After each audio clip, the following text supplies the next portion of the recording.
pengkhianat lah, pengecut lah, bahwa kalian punya motif lain. Untuk pengikutku, saya akan melakukan RJ ke Pak Jokowi karena saya sudah salah melakukan penelitian. Halo guys, assalamualaikum warahmatullahi wabarakatuh. Selamat datang kembali di channel Merdeka Politik bersama Mas DU ya. Heboh, Rismon Sianipar akhirnya mengakui kalau ijazah Jokowi asli ya. Dan juga Rismon ini tampak mesra dengan Gibran ya, kita udah tahu bersama, banyak beredar videonya. Tetapi gimana nasibnya Roy Suryo dan kawan-kawan sekarang ya? Ada Amin Rais, ada Gus Nur tuh ya yang sampai bakar bukunya Rismon ya. Roy Suryo khususnya ini ya. Kalian pasti penasaran nih, terus video ini sampai selesai. Dan buat kalian penonton baru, jangan lupa berikan dukungan Anda dengan cara klik subscribe ya. Yuk langsung aja ya. Let's go ya. Kita mulai dengan pernyataan Pak. Sorry. Bukan ini ya, Nikar Suhu. Pernyataan Pak Jokowi dulu ya, nih ya. Dengan permintaan maafnya Rismon ya. Saya menerima permohonan maaf Pak Rismon Sianipar, dan mengenai nanti untuk urusan restoratif justice-nya saya serahkan kepada penasihat hukum saya, karena itu merupakan kewenangan dari Polda Metro, kewenangan dari penyidik yang ada di Polda Metro Jaya. Berarti belum ada peluang untuk restoratif justice, Pak? Sudah saya serahkan kepada penasihat hukum saya, dan nanti tentu saja akan ada tindak lanjut. Sekali lagi, kewenangan ada di Polda Metro Jaya, ada di penyidik Polda Metro Jaya. Ya biasa saja. Ya, ini luar biasa ya. Jadi intinya Pak Jokowi menerima permintaan maaf dari Rismon Sianipar ya. Ya tidak ini ya, tidak masalah ya. Mau ngapain nih Pak? Mau ngapain Pak? Rencana Pak? Rencana Apa ya? Ini ketemu dengan Gibran ya akhirnya. Keterbukaan, kedewasaan sebuah keluarga ya, walaupun dikritik dengan cara keras, dikritik dengan cara bahkan tidak santun oleh saya dan lainnya, bahwa sebuah keluarga yang bagi saya menanamkan nilai-nilai demokrasi. Jadi saya secara gentleman mengatakan, jangankan kepada Pak Jokowi dan keluarga besarnya, kepada publik pun saya minta maaf. Karena apa? Sebagai peneliti bertanggung jawab untuk mengkoreksi tulisannya, bukan menyembunyikan kebenaran. Saya telah menemukan kebenaran itu dengan rekonstruksi, dengan uji coba yang sudah saya lakukan 3 bulan ini dan akan saya tuliskan dalam buku 2026, semoga bisa selesai. Saya katakan tadi kepada Mas Wapres ya, penebusan saya atas semua hiruk pikuk ini. Iya ini ya, akhirnya Rismon dapat Ini banyak banget ini ya, parcel ya, parcel lebaran ya. Ini Mas DU mau mengomentari ya, cukup salut ya kepada Bang Rismon Sianipar yang mengakui ya kekeliruannya dalam meneliti dan menganulir semua pendapatnya, bahkan buku yang beredar nanti tahun 2026 ya, sepanjang 2026 ini akan menyelesaikan buku baru ya. Ya gini ya, Mas Dew salah satu orang yang cukup suka dengan analisa Rismon Sianipar sebenarnya dulu pada saat kasusnya Vina Cirebon ya, dan cukup aneh pada saat Rismon masuk ikutan di ijazah Pak Jokowi ya, dan pada saat Rismon bilang itu indikasinya palsu, Mas Dew juga cukup ngikut sama pendapatnya, karena Rismon ini cukup bisa dipercaya guys ya, menurut Mas DU ya, analisanya kuat, tajam kayak gitu ya. Jadi 50-50 ini, jangan-jangan memang palsu kayak gitu ya. Tapi dengan akhirnya yang terakhir nih, dia menganulir pendapatnya dan mengatakan bahwa ijazahnya itu asli ya, harus diakui dengan secara gentleman menurut dia.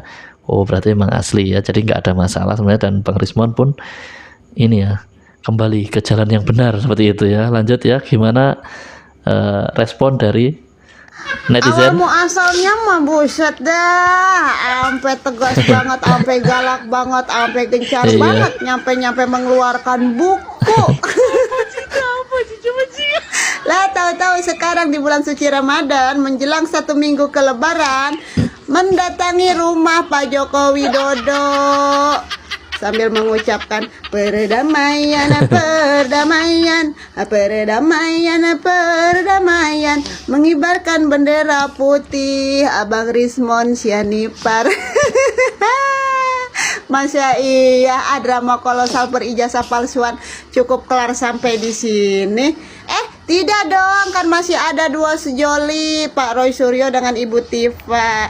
Nah, kan episode pertama Egy Sujana, kemudian disusul dengan Rismon Sianipar. Bahkan Bang Rismon juga memberikan pesan-pesan.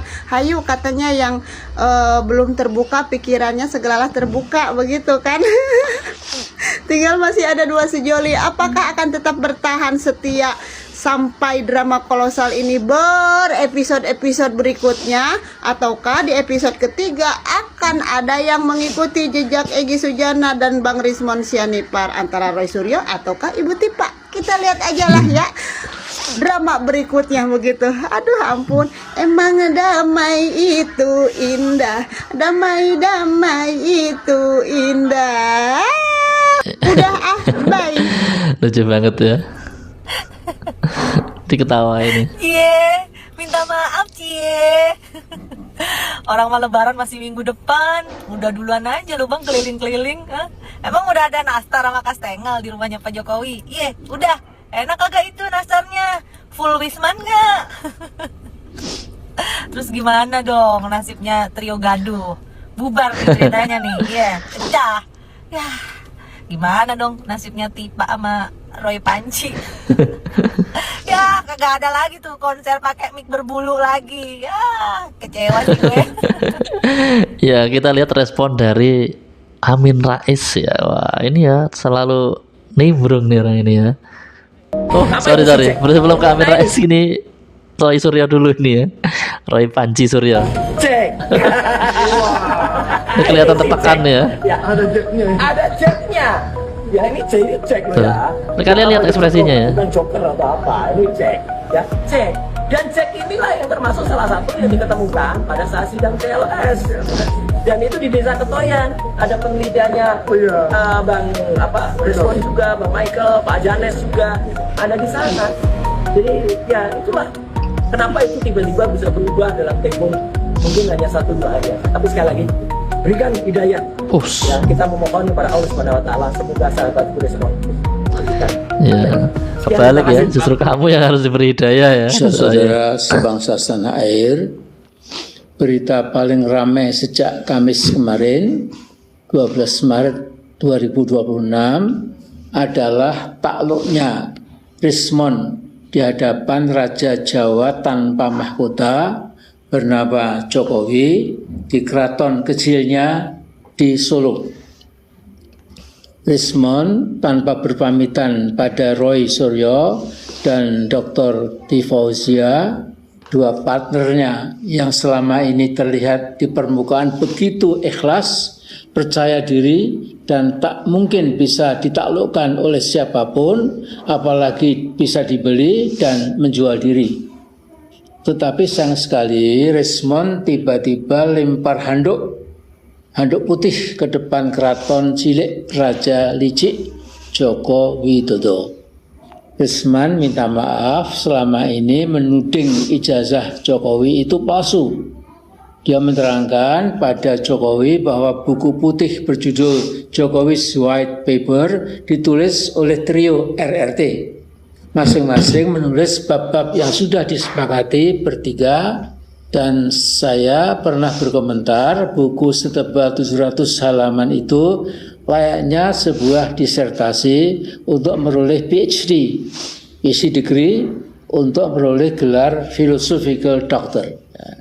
Nah di Solo itu Rismon memohon maaf pada bekas Presiden Jokowi yang selalu berpenampilan seperti orang sehat dan mengatakan berulang kali di depan Munas PSI di tahun lalu di Makassar, saya masih sanggup keliling Indonesia ke seluruh provinsi, kabupaten, kota, bahkan ke seluruh kecamatan dan lain sebagainya. Jelas Jokowi masih mau mengatur Indonesia. Nah sebelum Rismon sowan ke Jokowi, dia telah mengajukan permohonan restoratif justice ke Polda Metro Jaya. Buat saya, takluknya Rismon ke Jokowi mungkin didasarkan banyak pertimbangan yang hanya Rismon sendiri yang tahu. Bahwa Rismon sering mengalami teror lewat telepon dari manusia-manusia pengecut itu sudah pasti. Kaca mobilnya pernah pecah dan ban mobilnya dikempeskan oleh orang tak dikenal. Tapi itu bukannya melemahkan semangatnya, malah terus saja bersikukuh untuk membongkar kepalsuan ijazah Jokowi. Itulah Pak Rismon. Nah, sesungguhnya ada pernyataan Rismon yang mengharukan, yaitu siap mati demi membongkar kepalsuan ijazah Jokowi yang dinobatkan sebagai presiden nomor 3 terkorup di muka bumi oleh OCCRP, Organized Crime and Corruption Reporting Project. Saudara, saya usul setelah Rismon mementahkan apa yang dia tulis sendiri di Jokowi's White Paper, supaya lebih total, nyatakan juga bahwa di samping tadi ya Jokowi's White Paper itu buku yang lain yang ditulis oleh Rismon sendirian itu berjudul Gibran and Kim, 200 halaman. Kemudian juga di sampul belakang buku itu ya sama ya Gibran and Kim, tetapi kemudian ada dalam kotak berwarna merah itu Wapres tak lulus SMA. Nah, buku itu ya, buku ini ya sebaiknya dimentahkan juga supaya Gibran ternyata dianggap lulus SMA dan bisa nyapres atau nyawapres besok di tahun 2029 itu ya. Mengapa? Salah satunya harapan tengil Jokowi memang tinggal Gibran yang diharapkan bisa dijual pada Pilpres atau Pilwapres di tahun 2029 itu ya.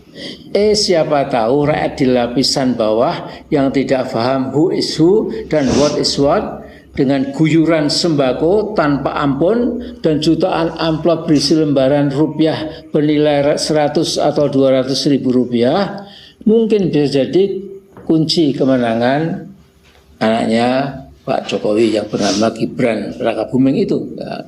Nah, kalau kekhawatiran saya ini sampai jadi kenyataan, alangkah ndableknya rakyat Indonesia dan juga para pemimpinnya.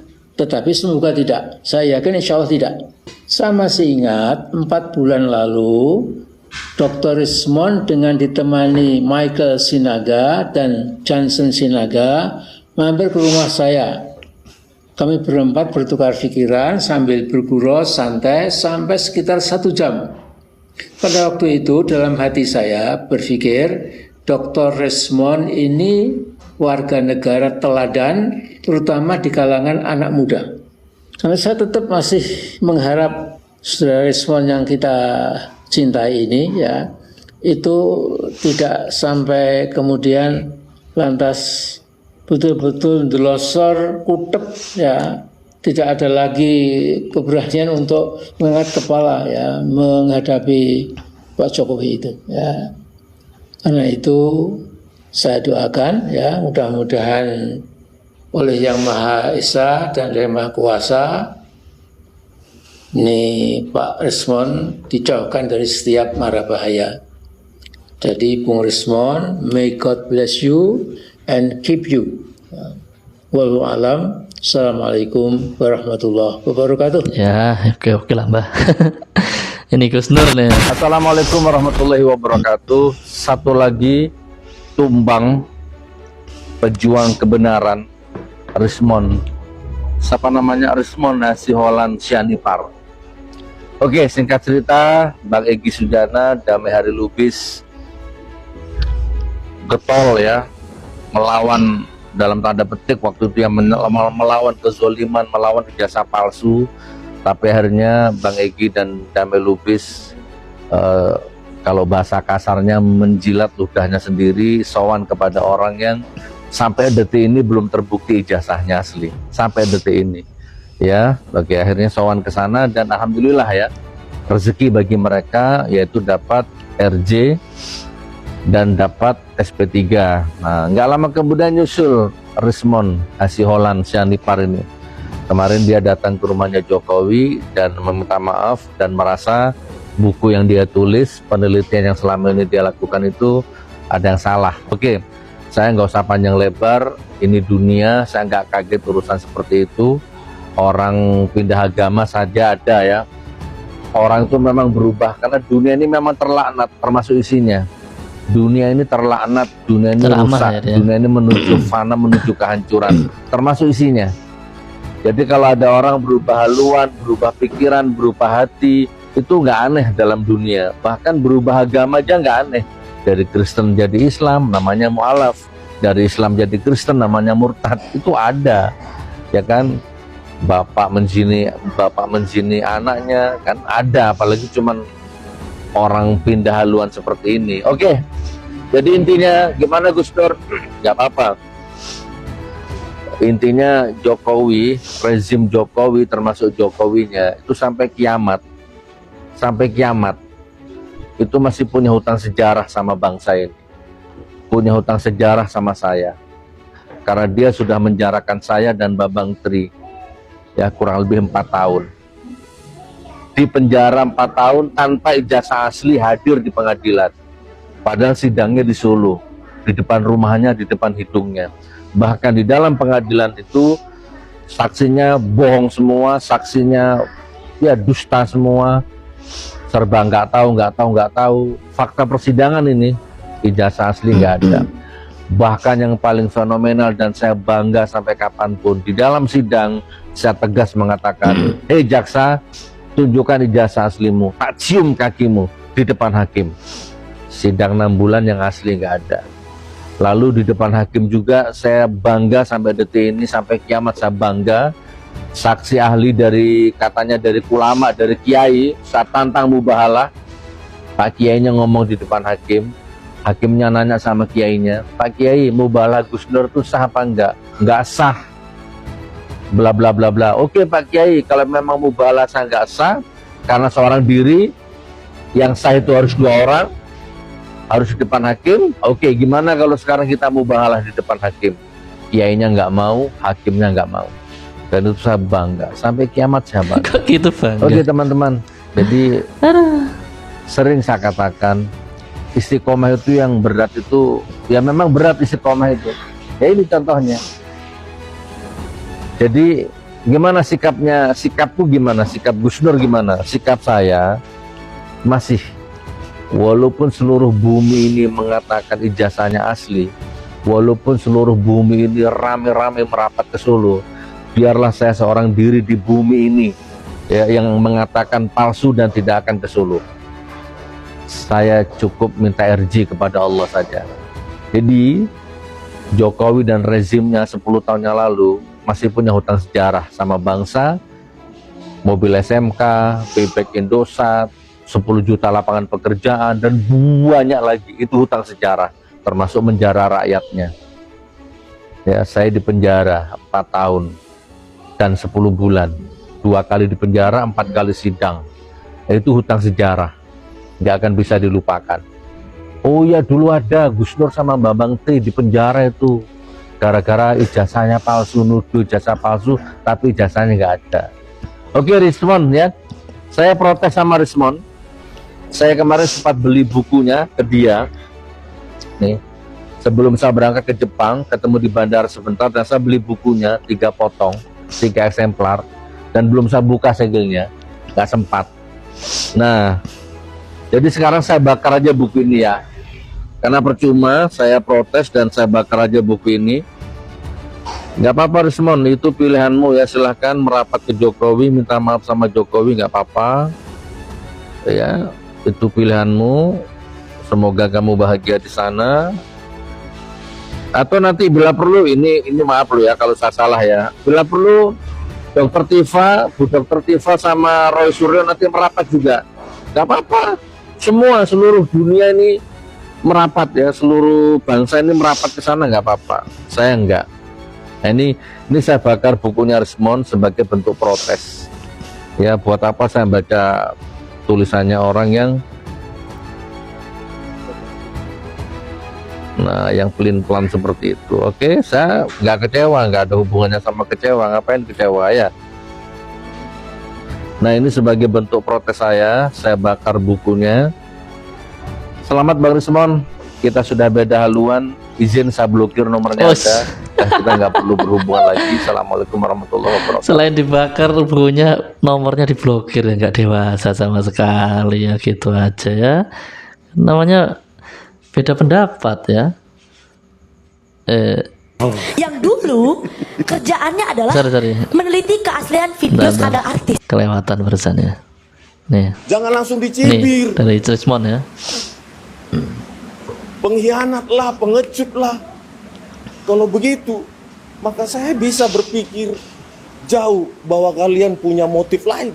Pertanggungjawaban seorang yang mengaku peneliti, seorang yang mendasarkan statementnya berdasarkan objektivitas penelitian, maka seharusnya terbuka terhadap hasil-hasil baru. Ya, setuju. Jangan langsung dicibir. Pengkhianat lah, pengecut lah. Kalau begitu, maka saya bisa berpikir jauh bahwa kalian punya motif lain. Kalau motifnya mencari kebenaran berdasarkan pengetahuan sains, kemampuan sains, open minded. Harusnya open minded. Telepon saya, hubungi pengacara saya.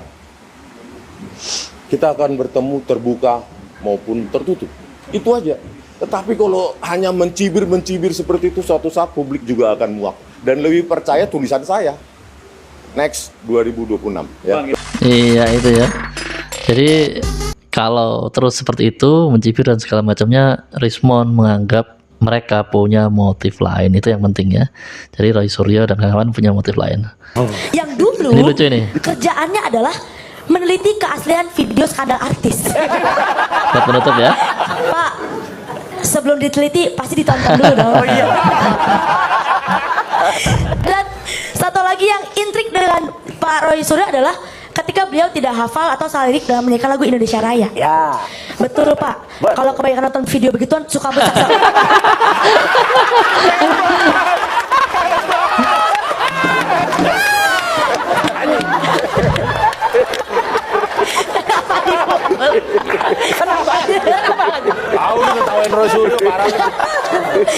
Tapi ada satu kasus yang paling menghebohkan, yaitu Pak Roy Suryo pernah terseret kasus lupa bayar rawon setan di Surabaya. Ketika sampai Tapi ada yang lebih lucu. Sekarang di warung lagi itu ngawak, jangan diganggu deh. Ya jangan. di warung itu sekarang ada foto saya juga Nah, dipasang iya, di sana. betul. Jadi asik kan? Iya, padahal itu sindiran. Sama lagi lo. Iya. Iya, jadi bapak ini lupa bayar rawon setan waktu makan di Surabaya. Iyalah. Sesampai di Jakarta, kok iyalah gitu. Iya. Ya kok bangga gitu loh. Gimana kita ngurusin kayak gitu kan ada staffnya lah gitu lah. Ini Perut nggak sendiri masalah aja lupa ya. gimana perut rakyat.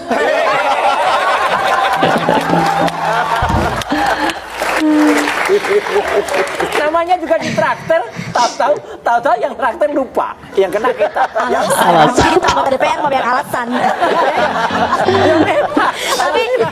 tapi tepuk tangan dulu dong buat dua pejabat kita saat ini. Bapak Roy Kiyoshi. Bukan dong. Bapak Kiyoshi lain dong. Lain ya. Giginya kayak kelinci. Oh iya benar. Bapak Roy Suryo. Yang kita ketahui bersama beliau adalah seorang mantan Menpora, kemudian juga anggota DPR, tapi lebih terkenal sebagai ahli IT. Yang dulu kerjaannya adalah meneliti keaslian video skandal artis. Iya ada ini. Itulah kelucuan dari Roy Suryo. Oke guys ya, mungkin sampai di sini dulu video kita kali ini. Video berikutnya kita masih ada video menarik lainnya. Kalian aktifkan notifikasi, caranya tekan tanda lonceng dan pilih aja semua. Sampai jumpa di video berikutnya. Wassalamualaikum warahmatullahi wabarakatuh.